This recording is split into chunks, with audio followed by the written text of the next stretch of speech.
Hello friends, welcome all in the first part of 11 science chapter number 7 permutation and combination ક્રમચય અને સંચય. આ chapter બહુ important part કહેવાય. આ ચેપ્ટરનો યુઝ તમે ફર્ધર અમુક એન્ટ્રન્સ એક્ઝામની અંદર પણ કરશો, kind of GPSC UPSC, right. Secondly જેડબલઈ પોઈન્ટ ઓફ વ્યૂ પણ આ ચેપ્ટર એટલું જ ઇમ્પોર્ટન્ટ છે બીકોઝ ઓલવેઝ મિનિમમ એક ક્વેશ્ચન આપણે આ ચેપ્ટરમાંથી પૂછ્યા જ છે. સેકન્ડલી આના ઘણા બધા બેનિફિટ્સ તમને સંભાવનાની અંદર પણ થશે. ધોરણ 12 ની અંદર તમે જ્યારે સંભાવના ચેપ્ટર ભણશો તો એની અંદર પણ તમને આ ચેપ્ટરનો યુટિલાઇઝ થશે. સો ઓવરઓલ એક સિમ્પલ વેમાં કહી દઉં કે આ ચેપ્ટર બહુ લોજિકલ ચેપ્ટર છે, બહુ ઇમ્પોર્ટન્ટ ચેપ્ટર છે કે જેને માટે થિયરી એટલે કે કોઈ સૂત્રને એ જાણવા કરતા ક્વેશ્ચન્સને લોજિકલી સમજવું તમારા માટે ઇમ્પોર્ટન્ટ થઈ જશે. ઓકે, સો થોડું ધ્યાનથી આ ચેપ્ટરને સમજવાની ટ્રાય કરજો. સો આજનું સેશન સ્ટાર્ટ કરીએ. સો ચેપ્ટરનું નામ છે ક્રમચય અને સંચય, પરમ્યુટેશન અને કોમ્બિનેશન. પરમ્યુટેશન એટલે ક્રમચય કહેવાય ને કોમ્બિનેશન એટલે સંચય કહેવાય. આ ચેપ્ટર છે ને તમે આમ રેગ્યુલર બેઝિસ પર બી યુઝ કરી શકો. એટલે એવું કઈ પેલું કે ને કે મેઇનલી સાયન્સને રિલેટેડ આ ચેપ્ટર નથી. આ ક્રમચય અને સંચય વિશે કોમર્સનો સ્ટુડન્ટ પણ ભણી શકે, આર્ટ્સનો સ્ટુડન્ટ પણ ભણી શકે, કારણ કે આ ચેપ્ટરનું મેઇનલી જીપીએસસી યુપીએસસી ની એક્ઝામની અંદર પણ સવાલ પૂછાય છે. ઓકે, સો આને તમે મેઇનલી ટેકનિકલ ચેપ્ટર ગણવા કરતા એક જનરલ ચેપ્ટરની રીતે જોજો અને સમજવાનો ટ્રાય કરજો એનું લોજિક શું છે તે. કારણ કે આમાં કોઈ થિયરી કે સૂત્રનો ઉપયોગ નથી થતો. હા, નો ડાઉટ એ લોકોએ સૂત્ર આપ્યા છે, થિયરી આપી છે, બટ એ બહુ સિમ્પલ વેમાં આપી છે. કારણ કે જેમ જેમ ક્વેશ્ચન ચેન્જ થાય, કન્ડિશન ચેન્જ થાય, તેમ તેમ તમારામાં એ વસ્તુની આવડત આવવી જોઈએ કે હવે આમાં શું ઉપયોગ કરવાનો છે. સમજો, આપણે કેટલાક રેન્ડમ એક્ઝામ્પલ્સ લઈએ પહેલા, બરાબર? બીકોઝ ક્રમચય સંચય ચાલુ કરવા પહેલા એક સિમ્પલ આપણે થિયરી ભણવી પડે જેને કહેવાય ગણતરીનો મૂળભૂત સિદ્ધાંત.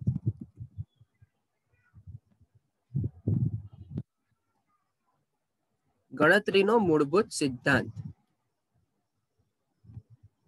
સમજો શું છે આ ગણતરીનો મૂળભૂત સિદ્ધાંત?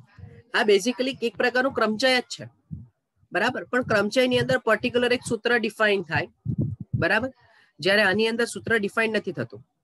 સમજો શું કહેવા માંગુ છું તે સમજો કે ગણતરીનો મૂળભૂત સિદ્ધાંત. આપણે એક સિમ્પલ એક્ઝામ્પલ લઈએ.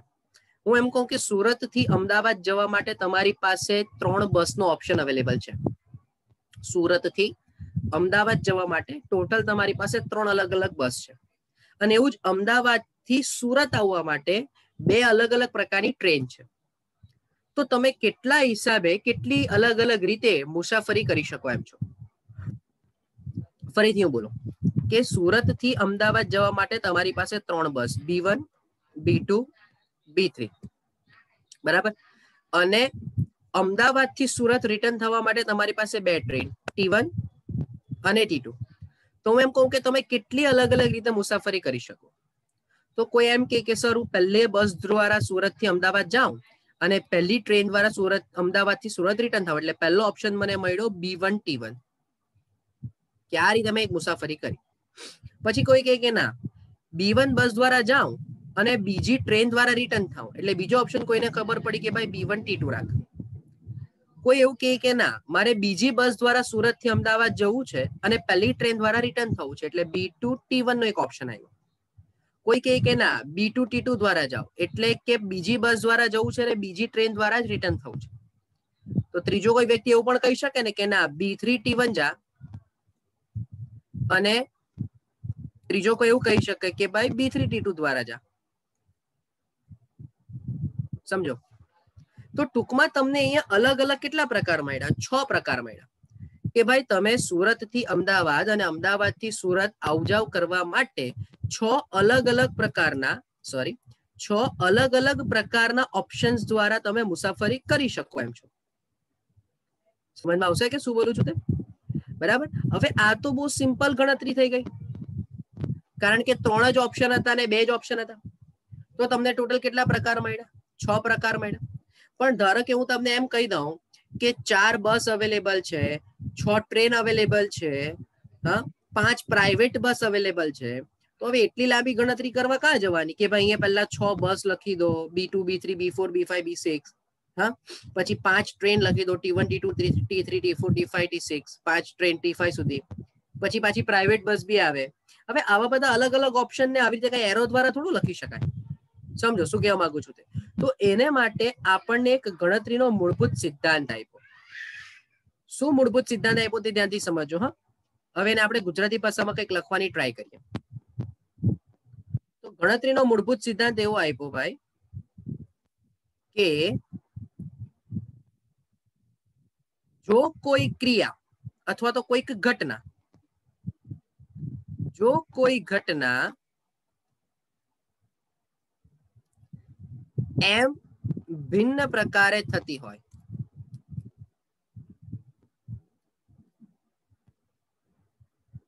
અન્ય કોઈ ઘટના એન ભિન્ન પ્રકારે થાય તથા અન્ય કોઈ ઘટના એટલે કે ત્રીજી ઘટના ઈ ભિન્ન પ્રકારે થતી હોય,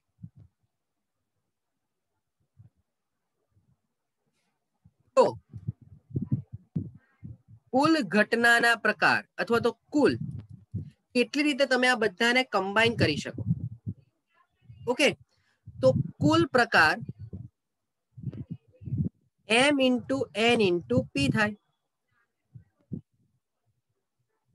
સમજો, જેમ કે અહીંયાથી તમે અમદાવાદ ગયા તો તમારી પાસે 3 અલગ અલગ બસ હતી, રિટર્ન આવ્યા તો 2 અલગ અલગ ટ્રેન હતી.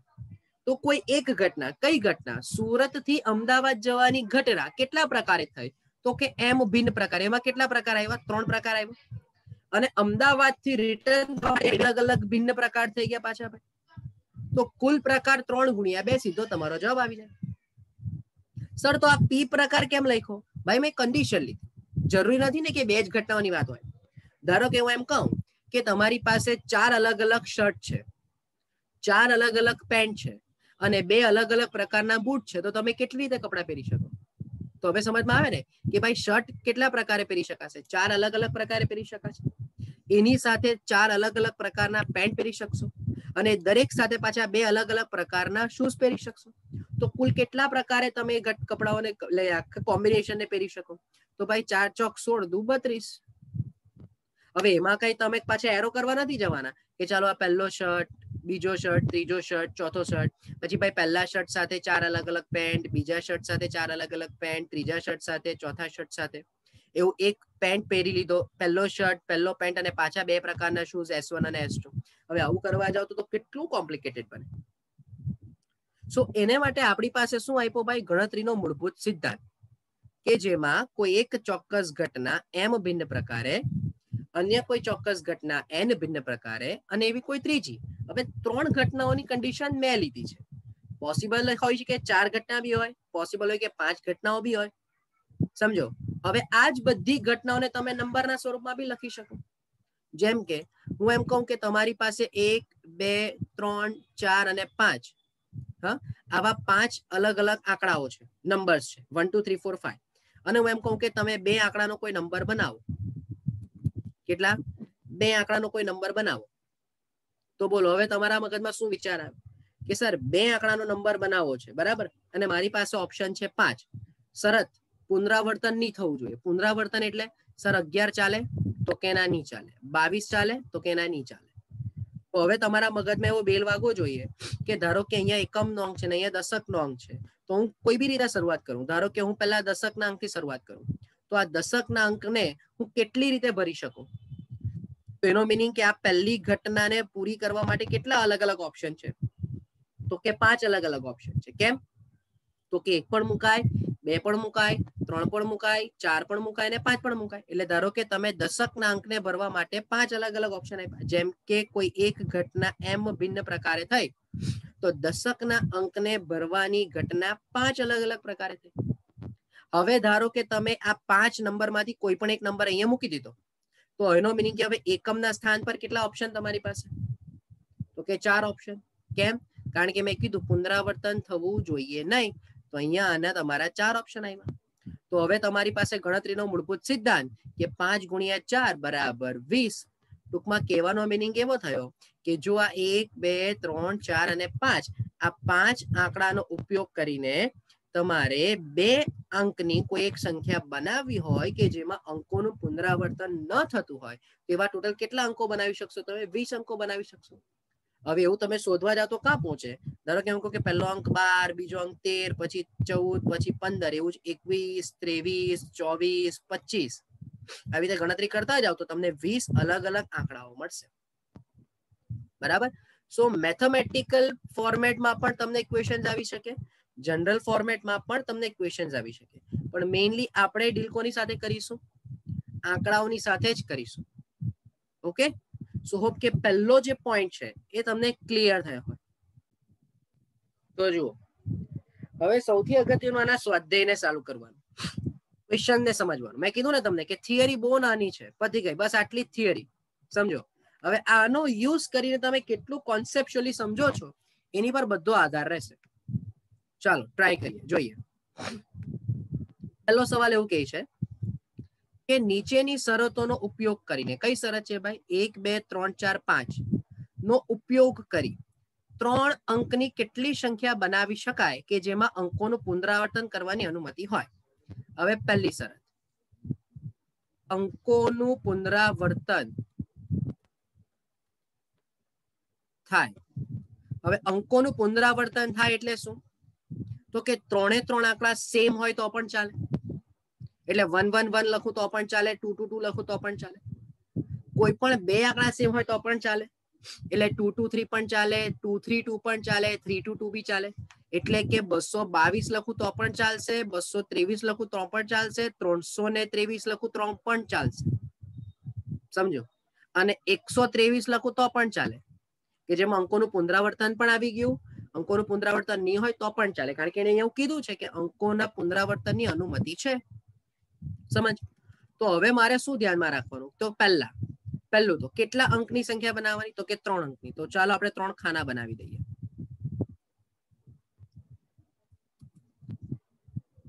ત્રણ ખાના પહેલા બનાવી દઈએ. બરાબર. આ 3 ખાના રેડી થઈ ગયા તમારે.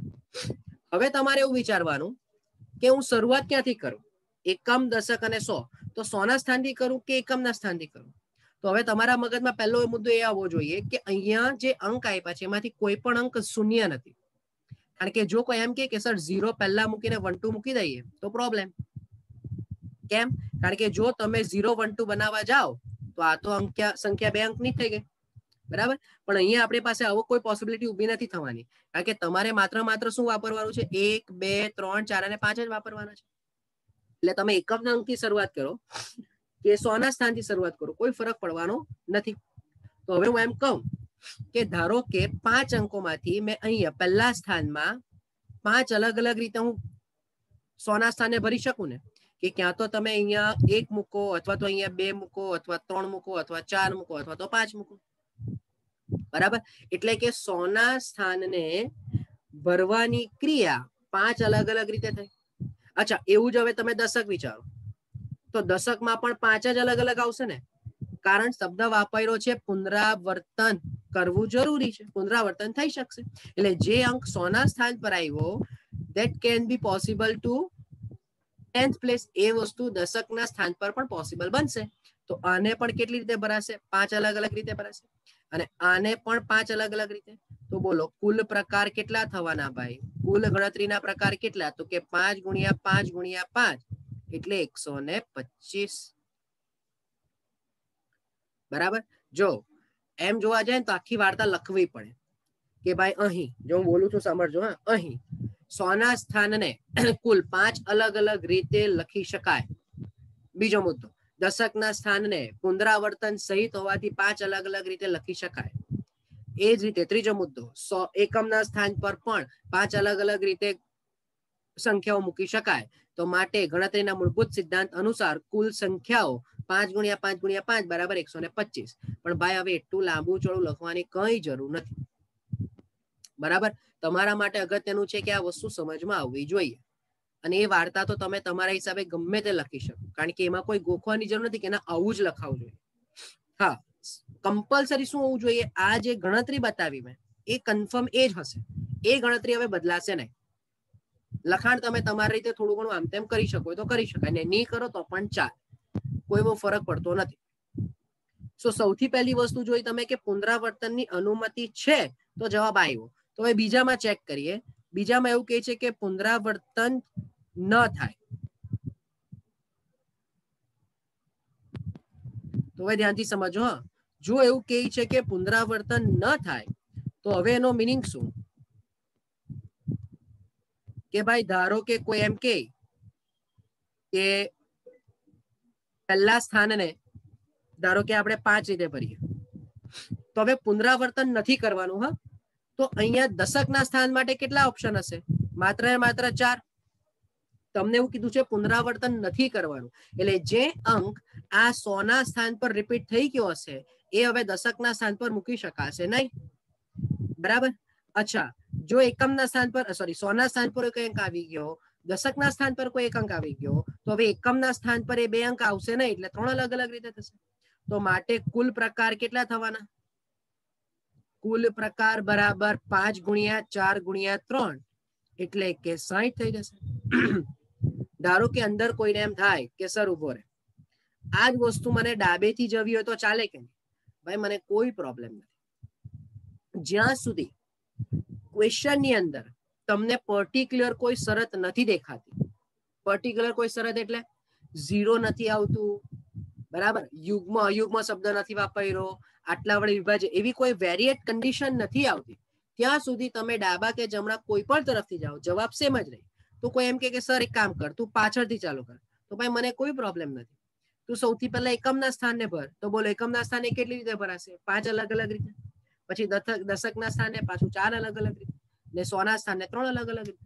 કોઈ કે સર પહેલા એકમ પછી 100 ને પછી દશક ભરે, ભાઈ કોઈ ફરક નથી પડતો, કારણ તું 5 ગુણ્યા 4 ગુણ્યા 3 લખ, 3 ગુણ્યા 4 ગુણ્યા 5 લખ, 3 ગુણ્યા 5 ગુણ્યા 4 લખ, આ બધું એકનું એક જ છે. બરાબર. પણ બે વસ્તુમાં ફરક શું આવ્યો? પહેલા દાખલામાં પુનરાવર્તન સાથે હતું, જ્યારે બીજા દાખલામાં પુનરાવર્તન નથી, એટલે સીધી જ તમારી સંખ્યા ઘટી ગઈ. ઓકે, સો હોપ કે આ પોઈન્ટ ક્લિયર. જો હવે થોડુંક એક લેવલ ઉપર જશે, એટલે એટલું કઈ અઘરું નથી આવવાનું, બટ નોર્મલ વેમાં થોડુંક સમજવું પડશે. હવે તમને એવું કીધું છે કે પુનરાવર્તન કરી શકાય. ચલો પહેલો મુદ્દો, પુનરાવર્તન થાય.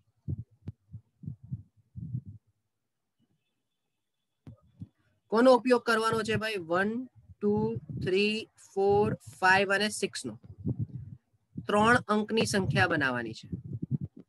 પણ સૌથી અગત્યનું યુગ્મ સંખ્યા બનાવવાની છે. જો હું આ શરતની વાત કરતો હતો, હવે શબ્દ આવ્યો ભાઈ યુગ્મ સંખ્યા. હવે આપણને બધાને જ ખબર છે કે કોઈ પણ સંખ્યા યુગ્મ ક્યારે કહેવાય? તો કે અહીંયા આપણે શરત લખી દઈએ કે યુગ્મ સંખ્યાના એકમના સ્થાન પર યુગ્મ અંક જ આવે. આ શરત તમને ખબર હોવી જોઈએ. એટલે હવે તમારી પાસે ટોટલ 6 અલગ અલગ ઓપ્શન છે, 1 2 3 4 5 અને 6. એ 6 નો ઉપયોગ કરીને તમારે 3 જ આંકડાની સંખ્યા બનાવવાની. તો ચાલો આપણે પહેલા 3 બોક્સ બનાવી દઈએ.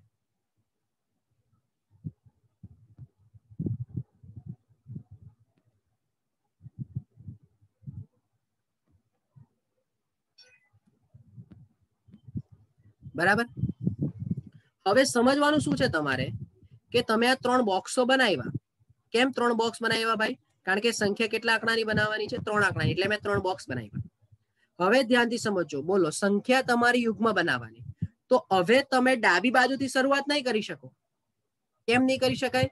કારણ કે તમારી પાસે એક શરત છે કે યુગ્મ સંખ્યા જ હોવી જોઈએ, અને આપણને બધાને ખબર છે કે યુગ્મ સંખ્યાની શરત એનો એકમનો સ્થાન યુગ્મ જ હોવો જોઈએ. એટલે હવે તમારી પાસે ડાબી બાજુથી આવવાની ફ્લેક્સિબિલિટી નથી. હવે તમારે કમ્પલસરી જમણી બાજુથી જ ચાલુ. જમણી બાજુ એટલે આ, સોરી હા, આપણી જમણી બાજુ. બરાબર, તમે જોતા હો એની જમણી બાજુ, એટલે અહીંયાથી ચાલુ કરે. એટલે ટૂંકમાં એકમનો સ્થાન શબ્દ પકડું. ચાલો ને, એકમના સ્થાનથી જ ચાલુ કરવું પડશે. તો હવે તમે વિચારો કે અહીંયા એકમના સ્થાન પર તમારી પાસે કેટલા ઓપ્શન, તો કે ક્યાં તો તમે એકમના સ્થાન પર 2 મૂકો, અથવા તો 4 મૂકો, અથવા તો 6 મૂકો. હા કે ના?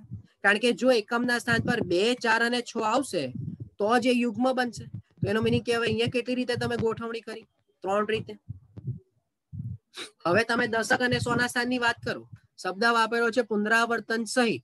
ટૂંકમાં જો 2 અહીંયા એકમના સ્થાન પર આવી જાય, 1 2 3 અહીંયા 2 આવે તો અહીંયા પણ 2 આવી જ શકે, અહીંયા પણ 2 આવી જ શકે. ટૂંકમાં પુનરાવર્તન સહિત હોય એટલે અહીંયા હવે કેટલી રીતે ગણતરી થશે? 6 અલગ અલગ રીતે, કારણ કે 1 2 3 4 5 6 માંથી કોઈ પણ મુકાય. એવું જ અહીંયા પણ 6 માંથી કોઈ પણ મુકાય. તો અહીંયા શરત થઈ ગઈ તમારી કે કુલ પ્રકાર 6 ગુણ્યા 6 ગુણ્યા 3, 6 6 36, તાલી 108. આ જવાબ થઈ જશે. સમજો હા. ઉપરના દાખલાની અંદર ફ્લેક્સિબિલિટીની મેં વાત કરી, તમે એકમના સ્થાનથી ચાલુ કરો કે 100 ના સ્થાનથી ચાલુ કરો કોઈ ફરક પડતો નથી. જ્યારે અહીંયા ફરક પડશે, અહીંયા કોઈ એમ કે હું 100 એકમના સ્તરે 100 ના સ્થાનથી ચાલુ કરું તો ના, પહેલા તારે તારા એકમના સ્થાનને પૂરું કરવું પડશે, કારણ કે એને જરૂરિયાત પહેલી છે. હા, છતાં આ કેસમાં કોઈને એમ થાય કે હું 100 ના સ્થાનથી ચાલુ કરું તો પણ કરી શકશો. કેમ? કારણ કે શબ્દ વાપર્યો છે પુનરાવર્તન સહિત, એટલે કોઈ પ્રોબ્લેમ નથી. ધારો કે જો પુનરાવર્તન વગર કીધું હતું, આપણે એ પણ જોઈ લઈએ. પુનરાવર્તન વગર એક્સ્ટ્રા છે, આ ચોપડીના દાખલામાં નથી, પણ આ ખાલી સમજણ માટે હું બતાવું છું. પુનરાવર્તન સિવાય ધારો કે કીધું હોય,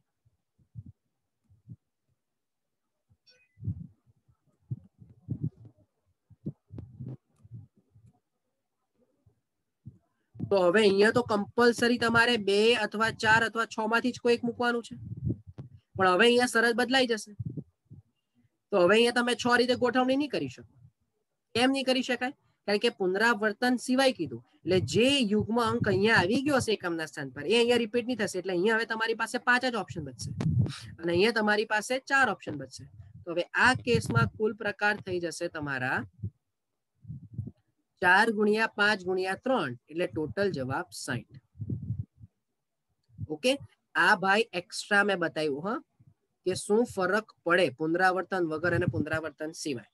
એટલે હવે ધારો કે કોઈને એમ થાય કે સર હું હવે આમાં અહીંયાથી ચાલુ કરું 100 ના સ્થાનથી, તો હું પહેલા 6 લખી દઉં, તો ભાઈ તમારી ગણતરીમાં ભૂલ પડે. બરાબર? કારણ કે તમે જે કમ્પલસરી કન્ડિશન છે યુગ્મ સ્થાનવાળી, એને પહેલા ફૂલફિલ કરી નથી. ઓકે, તો આ વસ્તુ ધ્યાનથી સમજો. ચાલો, પુનરાવર્તન સિવાય, ચાલો શરત આપી દીધી ભાઈ, પુનરાવર્તન સિવાય, પુનરાવર્તન સિવાય અંગ્રેજી મૂળાક્ષરોના પ્રથમ 10 અક્ષરો, પ્રથમ 10 અક્ષર એટલે A B C D E F G H I અને J. બરાબર? 10 અક્ષર થઈ ગયા. 4 અક્ષર વાળા સંકેત બનાવવાના, 4 અક્ષર વાળા સંકેત બનાવવાના. ચાલો, તો હવે આપણે કેટલા ઘટક મૂકવા પડશે? અહીંયા 4 ઘટક મૂકવા પડશે. ચાલો, એટલે 4 નું એક ટેબલ બનાવી દઈએ આપણે.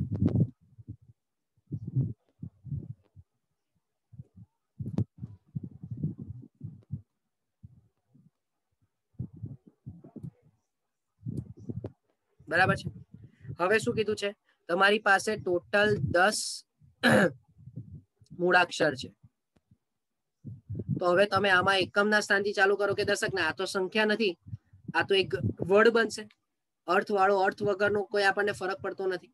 બરાબર? તો તમે અહીંયાથી સ્ટાર્ટ કરો કે અહીંયાથી સ્ટાર્ટ કરો, કોઈ ફરક નથી પડતો.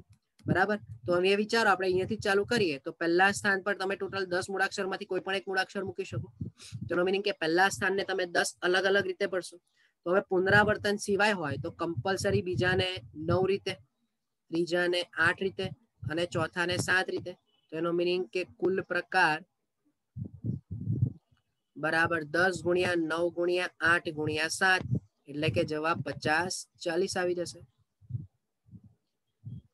બરાબર? તમને શબ્દ વાપર્યો છે પુનરાવર્તન સિવાય, 10 જ મૂળાક્ષરનો ઉપયોગ કરવાનો છે. 4 આંકડાના સંકેત બનાવવાના છે, 4 અંકનો સંકેત બનાવવાનો છે.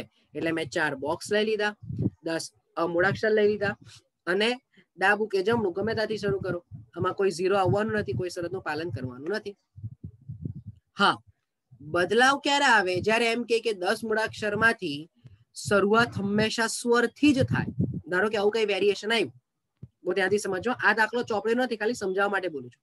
હું એમ કહું કે પ્રથમ 10 મૂળાક્ષરોનો ઉપયોગ કરો, પણ 4 અક્ષરોમાં શરૂઆત હંમેશા સ્વરથી થાય. તો હવે એને ફિક્સ શરત કીધી. એટલે હવે એ શરતમાં શું થશે કે 4 શબ્દનો 4 અક્ષરનો તમારે એક બનાવવાનો, 4 અંકનો એક અક્ષર બનાવવાનો, 4 અક્ષરનો એક શબ્દ બનાવવાનો. સોરી, શરૂઆત હંમેશા સ્વરથી જ થાય. તેનો મીનિંગ કે હવે પહેલામાં તમારે માત્ર ને માત્ર સ્વર જ મૂકવાના. તો પહેલા 10 મૂળાક્ષરોમાં કેટલા સ્વર? તો કે 3. કયા કયા? એ, ઈ અને આઈ. તો હવે અહીંયા તમારી પાસે 3 જ ઓપ્શન રહેશે, કારણ કે એને શરત કીધી કે તમારા શબ્દની શરૂઆત, સંકેતની શરૂઆત સ્વરથી જ થવી જોઈએ. બરાબર? તો અહીંયા હવે પછી 9, અહીંયા પછી 8 અને અહીંયા હવે 7. ઓકે, સો હોપ કે આ પણ પોઈન્ટ તમારા માઇન્ડમાં ક્લિયર હોવો થયો હોય. જો આવી શરત આવે તો તમારે વિચારવું, બાકી આ તો બહુ સિમ્પલ દાખલો છે. ચાલો આગળ સમજીએ. 0 થી 9 અંકોનો ઉપયોગ કરવાનો છે. 5 અંકનો ટેલિફોન નંબર બનાવવાનો છે. 5 અંકો વાળો ટેલિફોન નંબર બનાવવાનો છે. પણ શરત, જો અહીંયા શરત આપી ભાઈ, દરેક નંબરની શરૂઆતની સંખ્યા, દરેક નંબરની શરૂઆત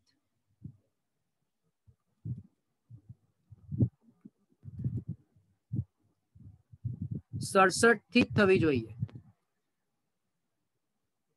અને પુનરાવર્તન થવું જોઈએ નહીં. પુનરાવર્તન સિવાય. ઉપયોગ કોનો કરવાનો ભાઈ? તો કે 0, 1, 2, 3, 4,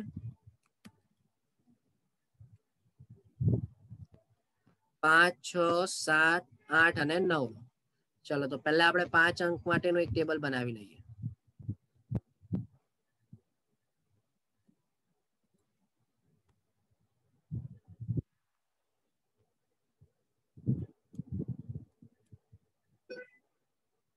ચલો આ 5 અંકનું એક ટેબલ બની ગયું. હવે તમે ઓબ્ઝર્વ કરો, તમને એવું કીધું છે કે શરૂઆત હંમેશા 67 થી જ થવી જોઈએ. એટલે તમારી પાસે એકમ, દશક, 100, 1000, 10,000. તો એમાં અહીંયા કમ્પલસરી 6 ને અહીંયા કમ્પલસરી 7. આ રીતે જ થશે. એટલે હવે અહીંયા તો તમે ગોઠવી જ નથી શકવાના બીજું કઈ. અહીંયા પણ તમે બીજું કઈ ગોઠવી નથી શકવાના. બરાબર? તો હવે તમે વિચારો કે તમારી પાસે 6 ને 7 તો ગયું. તો હવે તમારે આ 1, 2 ને 3 સ્થાનમાં 0, 1, 2, 3, 4, 5, 8 અને 9 એટલે કેટલા ઓપ્શન બાકી રહ્યા ભાઈ? 8 ઓપ્શન. તો એમાંથી તમે અહીંયા કોઈ પણ એકને મૂકો. તો અહીંયા હવે તમે 7 મૂકો ને અહીંયા તમે હવે 6 મૂકો. બોલો, સિમ્પલ થઈ ગયું. તો માટે હું લખી શકું કે ભાઈ કુલ પ્રકાર 8 ગુણ્યા 7 ગુણ્યા 6 એટલે અહીંયા આ તમારું 42. 6 સત્તા 42. 42 ગુણ્યા 8 એટલે 16 નો 6 વધી 1, 32 ને 1 33 એટલે 336 જવાબ આવી જશે. સોરી,